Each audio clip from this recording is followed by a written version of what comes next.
current crisis has exposed and capitalized on our nation's lack of protection for our workers. Right now, millions of Americans are staring down uncertainty, fear, and financial ruin. While the relief package passed last month took some steps in providing access to paid sick and family leave in the event of school or childcare closure, it fell short by providing the largest corporations a free pass and by doing little for the low-wage workers most at risk. Too many frontline workers continue to lack sick days and paid leave protections and are left with the impossible choice between earning a paycheck, staying home because they feel sick, or caring for their children or ill loved ones. We're here today because what's important is the personal testimony, elevating the stories of working people who have been left out of the paid leave protections. Currently, I'm working 7 days a week at 2 jobs that are both considered essential during this pandemic. So if you have to fly and change planes, I'm the one running those bags, making sure that you're getting them to your destination, making sure that we're getting them to the carousel correctly. If you're getting your packages delivered because you're able to stay home safely, I'm the one that's making sure that you're getting those deliveries on time. And, currently I'm exposed to coworkers and surfaces that may carry the COVID-19 germs.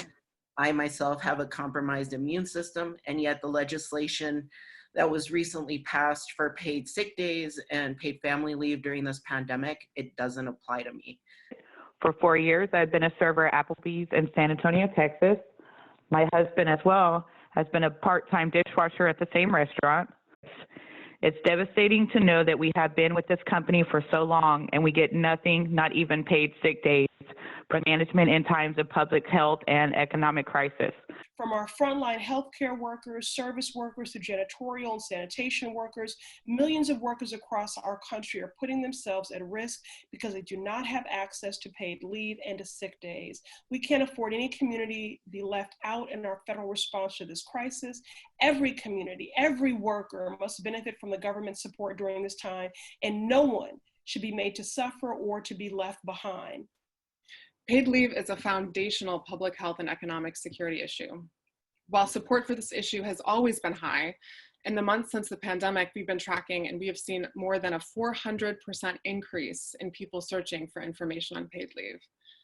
Families are in a free fall, worried about being able to pay bills, stay healthy, keep their families safe. And we have the power in the Congress to change that, and we must.